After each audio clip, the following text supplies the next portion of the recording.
Bring to us your poetry from inspiration sought. Come join us with your images, your verses, words, and thought. From here we'll share your balladry with those who do not know it. This platform's here for you to show the world that you're the poet. Welcome to episode 59 of You're the Poet, the poetry podcast featuring you. I'm host Matt Burgio, and I'm here with co-host Phil Burgio. Phil, welcome. Thank you. Here at You're the Poet, our purpose is to share our love of poetry with the world and invite you to do the same. We want to start by saying thank you to all of our listeners who have made You're the Poet possible. We hope you enjoy the podcast and the poetry that is shared here.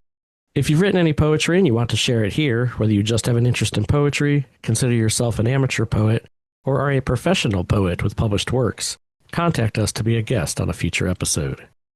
Our featured guest for this episode of You're the Poet is returning guest A. Benedict, who is joining us from the Philadelphia, Mercer County, New Jersey area. A. Benedict, welcome back to You're the Poet. Great to be back. Thank you both. Yeah, it's great to have you back on as always. I know this is about your third solo episode, I think, but it's a pleasure to have you back with us. Yeah, it's third time's a charm, right? That's what they say, and hopefully there'll be more in the future. Absolutely. All right, to start things off, I'm going to turn it over to Phil to share a classic poem for the episode. Okay, this poem is from 19th century poet and author John Greenleaf Whittier. He was born December 17th, 1807, passed away September 7th, 1892. He was an American Quaker born in Haverhill, Massachusetts. He was really into the abolitionist movement during that century, before the Civil War. A lot of his poetry reflects the anti-slavery feeling. After the Civil War and abolition of slavery, he changed his style, really, or his subjects. Here's his poem. I don't have a title. It's Somehow Not Only for Christmas. So that's the title. Somehow not only for Christmas, but all the long year through, the joy that you give to others is the joy that comes back to you. And the more you spend in blessing the poor and lonely and sad, the more of your heart's possessing returns to make you glad. John Greenleaf Whittier. All right, thank you. Short and sweet. I like it. I like the message. Yeah, absolutely. Makes you think about, I don't want to say days of yore because I can't relate to them, but the culture back then, what it was like, what day-to-day living was like. Yeah, and I feel like it's much more commercialized now, and wonder what some of those older poets would have to say about some of that. They would say, what, Christmas starts in October? You know? All right. All right, from here I'm going to share a poem for the episode. I was inspired to write this one from a quote that I saw that was Aurora Musis Amica, which meant dawn is the friend of the muses. And it had me thinking about how I'm a night owl and I do a lot of my poetic writing and poetic muses at night. And I thought, well, let's take this and write a poem on it. So here's my poem. Aurora Musis Amica. Aurora Musis Amica, or so the poets say. My muse must find a way to sleep so you can face the day. Do not prolong the lonely night by lying there awake, but seek to find sweet dreams to dream that sleep can overtake. And leave the night to those who hope in things that cannot stay, a shooting star, a rain-made bow, the love that got away. So let the poets have the night, that they may write for you. Then dawn can have her friend again, the one I call my muse. Matthew Burgio. I really like that one. I like that for several reasons. That's really good, Matt. I like just the whole concept of how night was really created just for poets when you think about it. Yeah, I like that quote. That's nice. That's how I feel about it. You know, it's our time to really think. It almost reminds me of the few hours, the 2 hours or so before dawn that they call the ambrosial hours. I don't know if you ever heard of that, but that's apparently when the universe is really in sync and speaks to us if we dare to listen. So I really like that. You know, I can envision like dawn's rosy fingers over the horizon. Rosy fingers at dawn, right? Yeah. Well, thank you. I've got plans to write a second poem, actually, with the concept of the night belongs to the poets, something like that. Like I've already been researching what the Latin title would be for a version of that to kind of write like a partner poem for it, so to speak. It's great. Yeah, I'll lay in bed and think poetry and write poetry, and then I have to send it to myself or I'll forget. You know, wake up in the morning and I don't remember what I wrote down because I don't write it down. So I dictate it into my phone, send myself an email or something. That's how I remember. Nice. All right. Well, Phil, from here, I'm going to turn it back over to you for your poem. Boy, today's a good day for this poem, too. Autumn Gloom. The autumn gloom embraces me, but not in a loving way. The cold and damp seep in my bones. The chill stays through the day. I yearn for a bright lit sun. It doesn't matter if the air be cold. There is power in the glowing light, as will warm your inner soul. It will brighten up your attitude, as though an early spring has suddenly appeared in time, like a bird that's taken wing. As I await for relief to come, I gaze upon the skies so bleak, and long for the sun to dismiss the dark, and give the sweet relief I seek. And when the sun does return, and bathes the land in light, the darkened skies will disappear, and dreariness take flight. Philip Burgio. All right, thank you. Perfect poem for today's day. It really is. We've had a lot of these gloomy autumn days lately. We're getting to that point. It was shortest day of the year, right? Right. I like that, Phil. That was great. That was Thank great. you. I like the line. Thank you. Ease you into the sun so bleak, I think you said. That was a really nice line. Lovely line. Yeah, there's some good imagery there. It definitely captures, like you said, this time of year as we transition into winter and things being cold and dark and gloomy. Right. So, Should have had a line where, and everything hurts. You know? right. Yeah. Definitely feeling the aches the last 2 days. All right. Well, from here, we're going to turn to our guest portion of the episode. Hey, Benedict, you're the poet. Show us what you've got. Okay, I'm going to read 3 quick ones, and there is a theme with these 3 poems. Basically, it's about change, transformation, past, present, future. So the first one I'm going to read is actually called Through the Looking Glass. The hallway mirror affixed to the wall, dusty, opaque, and desperately needing cleaning. The ceiling fan floating, dripping cosmic particles from interstellar space through eons, brightly gleaming. Water cut with Windex, wiping the looking glass, staring deeply, intently, seeing a smiling Alice, catching a glimpse of past errors and mistakes, contemplating previous venomous, hurtful malice. The Mad Hatter handed me a cloth, wiping away the streaks crisscrossing the years, scrubbing away transgressions, mixing the vinegar solution with past tears. Pristine and clean, the mirror shining with clarity, wandering through Wonderland and its wondrous dimensions, going back even further to the days before adulthood, recasting, reinventing my first impressions. A. Benedict. All right. Thank you for sharing. I never thought I'd hear a poem about a mirror, but that was good. I enjoyed that. Yeah, well done. And I like the, I like that. obviously the, through the looking glass and the Alice in Wonderland allusions, but The cosmic particles, But even the simple stuff like the everyday cleaning of the mirror, like whether you're talking about the Windex and water, almost made me chuckle there. Then the vinegar solution, But then I like that whole hail back. There's a lot to say about looking into mirrors and looking into oneself, whether it's your present self or looking into the past. I like how you kind of captured all of that there in that poem. Thank you very much. Appreciate that. Go for the next one. As we say, show us what you got.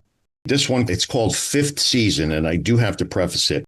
The 5th season, I kind of created this because my favorite time of year is the end of August, like the last week or so of August that goes into September and the first or second week or so of October. I think that's the most beautiful time of year. I think it's the most magical time of year. So I call that the 5th season. So this is called 5th Season. It was the type of October day where slate gray skies darken the light, draining energy like a useless cell phone game app seldom used.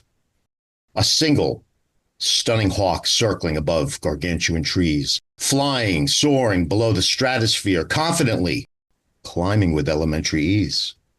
The wind sending orange hues into the air, ushering in the sweet time between summer and autumn, the 5th season, recognizing that time passes without reason. Oaken giants digesting early autumn sun, vomiting up various colors, dropping leaves, distributing them like salesmen's business cards, littering barren, pumpkin-smashed fields. He is standing in the field alone, a starry-eyed man full of wanderlust, wanting to disappear and leave home, shaking off his agoraphobic rust, reaching for the hawk, floating in the sapphire-colored skies, disappearing like summer melting into the fifth season, which always dies. A. Benedict. All right, thank you. I love that poem. I'm always going to think now between September and October as the fifth season, between August, September, and October. I have a new season to look forward to. Thank you. Great. Thank you very much for that, Phil. A lot of great imagery. I like that agoraphobic rust. Great little phrase there. And it made me smile, too, at the beginning, talking about the October skies, because Phil always refers to it as the steel gray October skies. That made me think of that with you. What did you say, the slate colored, I believe you used? Kind of that same imagery there, and I really liked that. My wife and I used to refer to September sky that had lumps of clouds. Bright sun, but lumps of clouds. We used to call it the honeymoon sky because that was our honeymoon area. That's when we first noticed it driving up to Quebec. Very nice. Oh, one of my favorite cities. Absolutely. Quebec. I love it up there. Yeah. You see those clouds and the cobalt blue skies. Yeah. Mm-hmm. I love when it almost happens on cue. When you get that summer sultry humidity, 98 degrees, and then all of a sudden you get that day that is the humidity level's like minus 312. Mm-hmm. And those floating clouds up there, just so remarkable. Well, it's funny. I try to mark every year, the last few years, when I feel what I call like that August change. Usually somewhere around the August 20-somethings, you get that change, whether it's the change in the light, the change in, like you said, the feel, the humidity. And like you said, you definitely get that change. And I've been trying to mark the last couple of years of when I first noticed that change. And there's that fifth season. Yeah, the start of that fifth season. And interestingly enough, I said that from my viewpoint, it's almost like a rebirth in some ways. And it actually is in the old Celtic tradition. The holiday on Halloween, Samhain, right, is the Celtic New Year.